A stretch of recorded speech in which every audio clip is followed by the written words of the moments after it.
मुझे पूरा उम्मीद है कि तुम लोग जोर शोर से अपनी तैयारियों में लगे हुए होगे और यार इस जोर शोर को ना और बूस्ट करने के लिए अभी ये वीडियो जो है ना तुमको एक फ्यूल का काम करने वाला है। तुम लोग खुशी से उछल पड़ोगे। यार देखो एक बात है, पहले तो ये बता दो, सोशल साइंस एसएसटी को तुम फोड़ने के मोड में हो ना? बस ये हाँ लिख दो कमेंट सेक्शन में और दबा के लाइक करो। और अब देखो मैं तुम लोगों को क्या ब्रह्मास्त्र देने वाला हूं, क्या क्या चीजें बताने वाला हूं। मैं तुमको सारी चीजें बता दूंगा कि कौन कौन से इंपॉर्टेंट टॉपिक से, मतलब इंपॉर्टेंट चैप्टर से कौन कौन से इंपॉर्टेंट टॉपिक्स हैं, मैप वाले क्वेश्चन कहां से आ रहे हैं, सब कुछ मैं बता दूंगा। लेकिन सिनेरियो जो शुरू होगा वो तो भाई यहीं से शुरू होगा, क्योंकि यहां भी जो मैं तुमको बताने वाला हूं ना, तुम लोग खुशी से उछल पड़ोगे। तो अगला आखिरी कुछ मिनटों तक में, जब तक ये वीडियो एंड नहीं हो जाता, स्किप नहीं करना भैया, वरना पछता जाओगे कि ये छोड़ क्यों दिया था, भूल क्यों गए, पता चला स्किप कर दिया, बाद में ध्यान आया यार हमने स्किप किया था। ठीक है, अब जल्दी से देखो यार, तुम्हारा ये सोशल साइंस का पेपर है, समय अब तुम्हारे पास में कम बचा हुआ है।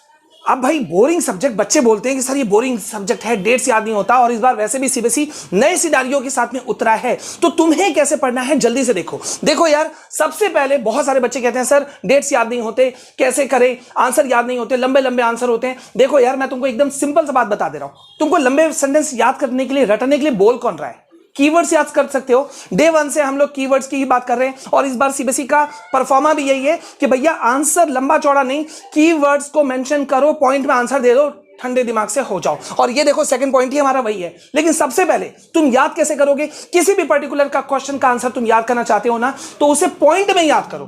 ठीक है, सपोज कहीं किसी वर्ड में इकोनॉमिक कंडीशन बेटर हो जाता है, ठीक है, this helps in making the condition of making better the condition of this and this, कुछ इस टाइप के कुछ लाइन है, कुछ वर्ड्स हैं, तो उस वर्ड को तुम याद कर लो और वही वर्ड तुमको याद दिलाएगा पूरा आंसर को। ठीक है, लेकिन उससे पहले यहां देखो, यहां बहुत सारे बच्चों को पता नहीं होता है। मैं बता देता हूं कि यार तुमको जो अपना आंसर लिखना है ना, वो पॉइंट्स में लिखना है। लेकिन एक सवाल उठता है, बहुत सारे बच्चे सोच रहे होंगे सर 3 पॉइंट लिखें, 2 पॉइंट लिखें, 4 पॉइंट लिखें, 5 पॉइंट लिखें, कितना लिखें?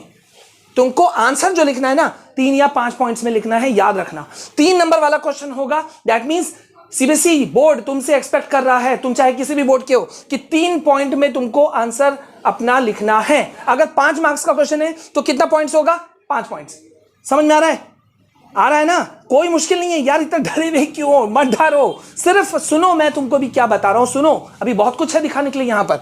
तो 3 पॉइंट मतलब 3 मार्क्स का क्वेश्चन है, 5 मार्क्स का क्वेश्चन, यानी कि 5 पॉइंट्स में तुमको आंसर देना है। इस पे भी तुमको ध्यान क्या रखना है कि यार वर्ड लिमिट तुम्हारा का तुम्हारा कंफर्म एकदम मौजूद हो और उस पर कोई गड़बड़ी नहीं हो किसी भी हालत में। ठीक है, क्लियर है? इतना तुम कर दो और तुमको कोई दिक्कत का सामना नहीं करने वाला। 1 सेकंड रुक जाओ। ओके, समझ गए? अब यहां पे देखो भाई, यहां पे जब बात हो रही है ना एसएसटी की, तो इस बार मैं तुमको एक और चीज, तुमको बहुत पते की बात बता दे रहा हूं। देखो इमेज बेस्ड क्वेश्चन आ रहे हैं। क्वेश्चन किस तरह के आ रहे हैं मैंने तुमको कल भी बताया था। पिक्चर बेस्ड क्वेश्चन तुमको आएगा। ठीक है, अब पिक्चर बेस्ड क्वेश्चन में होता क्या है, बच्चे डरे हुए हैं। बहुत सारे कमेंट्स मैंने देखे, सर पिक्चर बेस्ड कैसे होगा, पहचानेंगे कैसे, वो किस समय का घटना है, ये कैसे बताएंगे? अरे कुछ नहीं है यार, मैं एक वीडियो दे दूंगा तुमको, चिंता क्यों कर रहे हो? ठीक है, तबीयत यार पिछले 3 महीनों से 4 महीनों से खराब है, वरना क्या मैं लाइव क्लास नहीं लेता? हाँ लेता ना, फंसा हुआ हूं मैं। खैर हम परेशान नहीं होंगे, हम रोएंगे नहीं, काम चलना चाहिए, तो तुम्हारा काम नहीं रुकेगा। ठीक है, मेरा तबियत कुछ भी हो। अब यहां देखो पिक्चर बेस्ड क्वेश्चन आएगा, तो पिक्चर बेस्ड क्वेश्चन कुछ नहीं करना है। दूसरा स्टेटमेंट बेस्ड है, कॉन्सेप्ट बेस्ड क्वेश्चन आएंगे, टेबल बेस्ड क्वेश्चन आएगा, असर्शन रीजनिंग है, केस बेस्ड है, मैप बेस्ड है। ठीक है, और मैप में भी हिस्ट्री से 2 मार्क्स के क्वेश्चन आने वाले हैं और ज्योग्राफी से 3, ये तुमको भी पता होगा। लेकिन अब यहां पे इंटरेस्टिंग चीज यहां ये देखो कि हिस्ट्री से इमेज बेस्ड क्वेश्चन जो है वो ज्यादा आएगा। ठीक है, और सिर्फ ज्योग्राफी से लॉन्ग प्लस एमसीक्यू, ये ध्यान रखना। सिविक्स की बात करें, पॉलिटिकल साइंस, तो केस बेस्ड क्वेश्चन यहां से आने के सबसे बड़े चांसेस हैं। अब तुम्हारा सवाल होगा सर मैप वाले क्वेश्चन कहां से आएंगे, तो जल्दी से ध्यान करो और नोट कर सकते हो तो जल्दी से करो। देखो नेशनलिज्म इन इंडिया से ना तुम्हारे मैप वाले क्वेश्चन आएंगे। मैप वाले क्वेश्चन कहां से आएंगे मैं जल्दी से बताते जा रहा हूं। नेशनलिज्म इन इंडिया, ठीक है, then water resources, then minerals and energy resources, then manufacturing industries. ठीक है, यहां से होगा और यहां से होगा। ठीक है, अब सवाल आता है केस बेस्ड वाले क्वेश्चन तुम्हारे कहां से आने वाले हैं, जल्दी से ध्यान दो। केस बेस्ड वाले क्वेश्चन तुम्हारे मोस्टली आने के चांसेस हैं एज ऑफ इंडस्ट्रियलाइजेशन चैप्टर से। ठीक है, क्योंकि वहां से बहुत बार आता, मतलब ये बहुत इंपॉर्टेंट चैप्टर है। देन वाटर रिसोर्सेज से, ठीक है, देन पावर शेयरिंग, बहुत ध्यान देना, पावर शेयरिंग बहुत इंपॉर्टेंट चैप्टर है, 6 मार्क्स के क्वेश्चन यहां से आ सकते हैं, तो पावर शेयरिंग से। एंड देन केस बेस्ड तुम्हारा आएगा यहां से, ठीक है। अब यहां हमने इतना कुछ को समझ लिया, अब हमें समझना क्या है, हमें समझना है इन चीजों को। ये सब तुमको पता है, कितने चैप्टर कहां कितने चैप्टर हैं ये सब तुमको पता है, मार्क्स का स्ट्रैटेजी तुमको पता है, 2 मार्क्स वाले हैं, 4 क्वेश्चन आएंगे, ये सब मैं अभी डिस्कस नहीं करने वाला हूं, ये टाइम मैनेजमेंट में हम लोग समझ जाएंगे। अब यहां पे देखो भाई, चैप्टर वाइज वेटेज के हिसाब से यहां मैंने तुमको दिया हुआ था कितने कितने क्वेश्चन क्या क्या आने वाले हैं, और उसी हिसाब से तुमको बहुत बड़ा आइडिया भी मिल जाएगा। तो यहां पे देखो हिस्ट्री से ये जो तुम्हारे इंपॉर्टेंट चैप्टर्स है ना, 5 chapter, rise of nationalism in Europe, nationalism in India, ठीक है। तो यहां तुमको देखो, यहां पर राइज ऑफ नेशनलिज्म से 5 मार्क्स का एक क्वेश्चन आने की बहुत चांसेस है, समझ जाओ ये इसका इंपॉर्टेंस कितना है।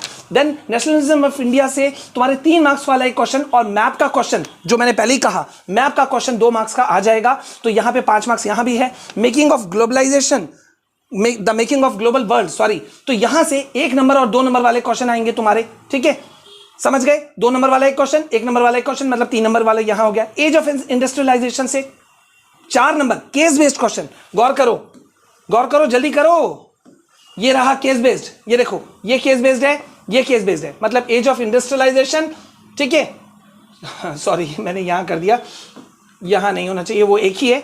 हिस्ट्री से एक केस बेस्ड मैंने तुमको बता दिया, ठीक है। और प्रिंट कल्चर से यहां पे तुम्हारे एमसीक्यू वाला क्वेश्चन आएगा, ठीक है। तो मतलब जहां पे एमसीक्यू वाला क्वेश्चन आ रहा है, मतलब वहां थोड़ा फोकस कम भी करोगे तो चलेगा, ठीक है। अब यहां देखो, यहां पे तुम्हारा हो गया ज्योग्राफी। ज्योग्राफी में तुम्हारा जो सबसे ज्यादा क्वेश्चन आता हुआ दिख रहा है, वो 2 जगहों से बहुत इंपॉर्टेंट आ रहा है। एक तो वाटर रिसोर्सेज है, और ये देखो ये मैं किस बेसिस पे बोल रहा हूं, देखो भैया ये मेरा बनाया नहीं है, सैंपल पेपर प्रैक्टिस पेपर जो सीबीएसई ने निकाला है, मैं उसके बेसिस पे तुमको बता रहा हूं। अब तुमको ये तो थोड़ा सा सीबीएसई के ऊपर ही भरोसा करना पड़ेगा, और कोई ऑप्शन तो है नहीं, ठीक है। सीबीएसई ने जिस तरह से प्रैक्टिस पेपर, हम लोग हर सब्जेक्ट में सैंपल पेपर प्रैक्टिस पेपर को बीच में रख करके हम लोग सारा चीज काम कर रहे हैं। अब उसी बेसिस पे सारा काम होगा, ठीक है। अब उसके बाद में सीबीएसई पलट दे तो भाई सीबीएसई जाने, ठीक है। लेकिन फिलहाल के लिए जो दिख रहा है कि वाटर रिसोर्सेज और तुम्हारा मैन्युफैक्चरिंग इंडस्ट्रीज, यहां पे 5 मार्क्स का क्वेश्चन है, देन यहां पे 6 मार्क्स का टोटल क्वेश्चन आने वाला है, और उसमें भी वाटर रिसोर्सेज से कितना आएगा, एक मैप वाला क्वेश्चन है, एक केस बेस्ड है,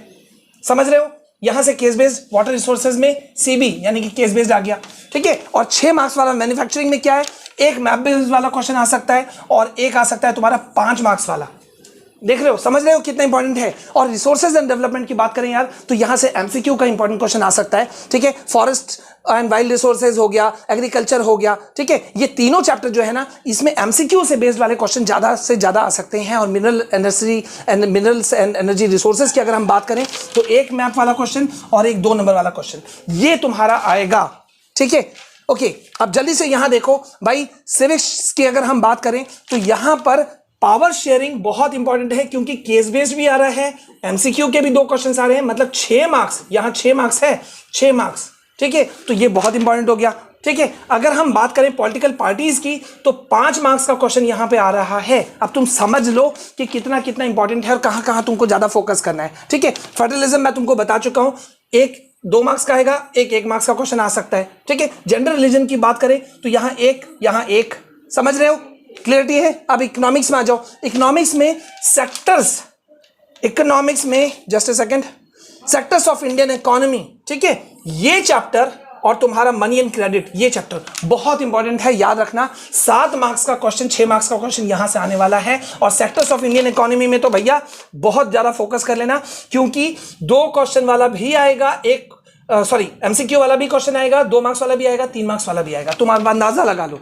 कितना इंपॉर्टेंट है, समझ रहे हो। तो मतलब कितना ज्यादा तुम्हें कहां कहां फोकस देना है, ये सारी चीजें अभी मैंने तुमको बता दिया। अब यहां पे मैं कुछ खास बातें बोल दे रहा हूं, उसको थोड़ा सा ध्यान दे लो। देखो भैया, मोटे तौर पे जो मैंने टिक लगाया था, ठीक है, मेरे अपने रिसर्च के अनुसार, जो मैं अपना रिसर्च कर रहा हूं, अपना मैं बैठ के काम कर रहा हूं, उसके बेस्ड पे अगर मैं बोलूं, सैंपल पेपर तुमको देखना है, प्रैक्टिस पेपर देखना है, प्रीवियस ईयर क्वेश्चंस देखने हैं, chapter wise previous year questions देखना है, ये 4 चीज, ठीक है। मतलब तुमको क्या देखना है, sample paper, practice paper, chapter wise previous year question, chapter wise previous year important questions मैं तुमको दे रहा हूं। अब तुम लोग यार उसे पढ़ोगे तो फायदा है, पीडीएफ को डाउनलोड कर करके रखोगे तो कोई फायदा नहीं है, इसको सुनोगे तो फायदा है, नहीं सुनोगे तो कोई फायदा नहीं है। प्लेलिस्ट मैंने दिया हुआ है एसएसटी का इंपॉर्टेंट डिस्क्रिप्शन में, वहां से बस पढ़ते जाओ, देखते जाओ हर वीडियो को।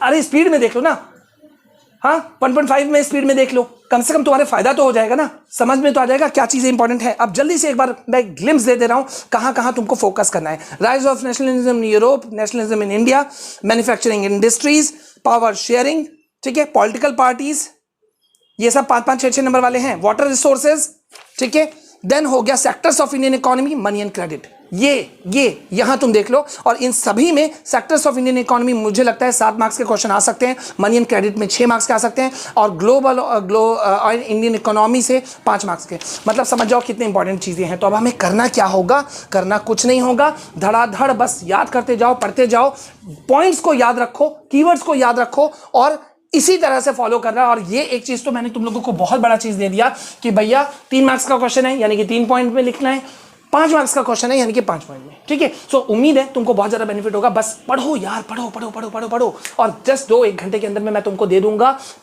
तुमको most important previous year questions chapter wise. Next video आने वाला है, ठीक है। अब तुम वीडियो शेयर करो यार, प्लीज प्लीज प्लीज लाइक करो, शेयर करो और पढ़ो, ठीक है। तो कमेंट में लिख देना बोर्ड को फोड़ कर आएंगे, और हम लोग का जोश है पूरा का पूरा हाई। हाउस द जोश, हाई सर लिख देना। चलो अभी के लिए बस इतना, मिलते हैं नेक्स्ट वीडियो में, तब तक के लिए जय हिंद, जय भारत।